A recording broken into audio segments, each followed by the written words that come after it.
Today is Friday. It's March the 4th, 2022. The title of this devotional is The Lord is Waiting If You Call Upon Him. Now, our scripture reading, Isaiah chapter 35 and chapter 36. Now, you're going to notice that our study of the book of Isaiah will make a dramatic shift in today's scripture reading. Isaiah 35 continues the revelation of the Lord imparted to Isaiah the prophet. However, Isaiah 36 now changes, and the prophet takes on the role of a contemporary historian. Notice then, Isaiah 35, the prophetic part of today's devotional. And I believe that you find here a description of the millennial kingdom of Christ. Now, Isaiah 34 had recorded the summons of the nations of the world to the battle of Armageddon, where the Lord would pour out his wrath on all nations. Isaiah foretold that the Lord had determined that he would execute judgment, vengeance for Zion, that is for his people, for the Jews. And in his book, in the Lord's book, the judgments were written and sealed. Now that brings us to Isaiah 35. In Isaiah 35, we have the foretelling of the millennial reign of Christ, which will follow the battle of Armageddon. And here we have the restoration of the earth, of creation, of nature, from the effects of man's sin. Isaiah prophesied, for instance, in verse 1, that when the Lord returns and he reigns in Zion, that the earth will be transformed. Verse 1, the dry land will spring forth with life. The desert will be adorned with blossoms. Lebanon, once known for its fragrant cedars, will again display its glory. The beautiful oaks of Carmel or Carmel will be restored. And the lush green pastures of Sharon will once again reflect the glory and the excellency of God. Now verse 3, when Christ returns, humanity will be healed from its ills, and the weak will be restored. In verse 4, the fearful will be emboldened. In verse 5, in the day of the Lord's return and his reign upon this earth, the blind will see, the deaf will hear, the lame will jump for joy, the mute will break forth into singing. What a glorious day that will be. Now the return of the Lord then will restore nature. You'll notice in verse 6 that the deserts will flow with streams of water and will blossom like an oasis.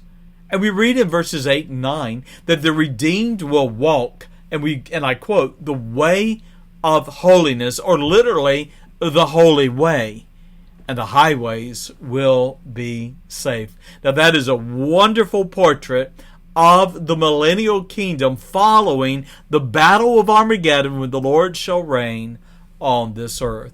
Now that brings us to Isaiah 36. Now Isaiah 36 I have titled A Crisis in Judah. Now, the majority of Isaiah's ministry was focused upon Judah. And so now we come to chapter 36, and now we see the historian. Isaiah has gone from the prophet to one recording, if you would, in real time, the current events of his days. Now, those who follow the daily devotionals, you're going to recognize in Isaiah 36 through 39 events that will sound familiar. Why is that? Because Isaiah 36 is a parallel account of history. We've already studied 2 Kings 17 through 20. We have studied 2 Chronicles 32. And so what is recorded here in Isaiah 36 was the record of events before the Babylonian captivity. We have read those, we have studied those in earlier devotionals. Now, that brings me then to the siege of Jerusalem. Now, this is the siege that will proceed before the Babylonian siege. And who is the aggressor? Who are the adversaries of Jerusalem and of Judah? None other than Assyria. and the king of Assyria at that time, Sennacherib. And so Sennacherib is a contemporary of King Hezekiah. Now, King Hezekiah would rule in Judah for 29 years.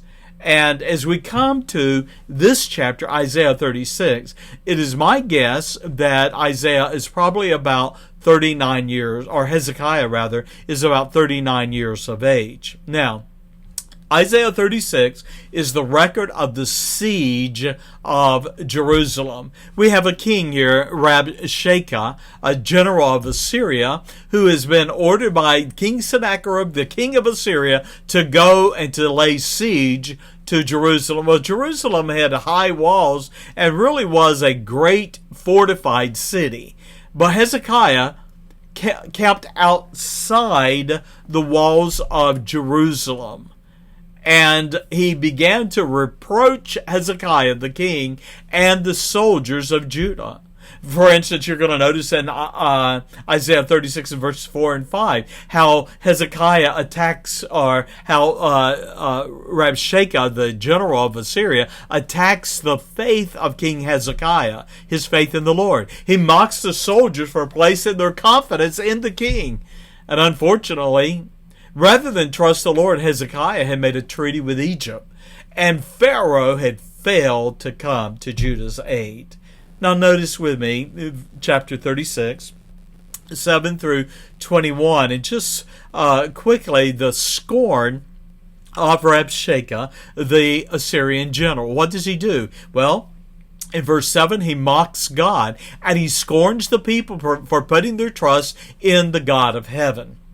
He urges Judah to pay tribute to the king of Assyria and promising he'll even give them 2,000 horses for war. But then he suggests that there's not even enough men of war in Jerusalem to even use the horseback or to ride horseback in battle. Rabshakeh even declared the Lord led him to come against Judah with his army. Well, fearing Rabshakeh's words would discourage the soldiers on the walls of Jerusalem, the leaders of Judah requested the Assyrian general would deliver his message in the Syrian language. Well, of course he refused, and he continued to speak in Hebrew, longing to discourage the soldiers on the wall. With defiance and contempt, Rabshakeh foretold how the siege would eventually bring Judah and Jerusalem to famine and thirst. He spoke against Hezekiah. He urged the people to not trust the king or the Lord. He even asserted that the fall of Jerusalem or of Judah and the fall of Jerusalem was inevitable, for the gods of other nations had failed. And so it only stood that Israel and Judah's God would fail also.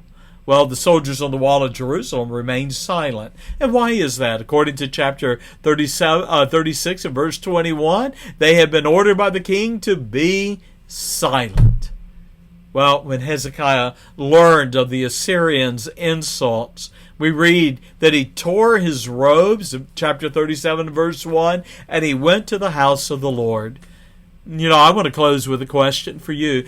Where and to whom do you turn in time of trouble? Hezekiah was one of the great kings of Judah, and it could be argued that with the exception of David and Solomon, he was the greatest king. And yet Hezekiah's failure to trust the Lord and instead turn to Egypt had brought him, his throne, the city of Jerusalem, and the kingdom at risk. How different this story might have been had he first turned to the Lord. You know, you will see in our next devotional, the Lord was waiting to do for his people what no plot, no plan, no army, no man could do without him. And when Hezekiah humbles himself, calls on the Lord, his prayers were answered, and Jerusalem was saved. Let that be a lesson to us and an encouragement to us. Rather than turn to man, rather than plot and plan, turn to the Lord. By the way, he's waiting to hear from you. Bye-bye.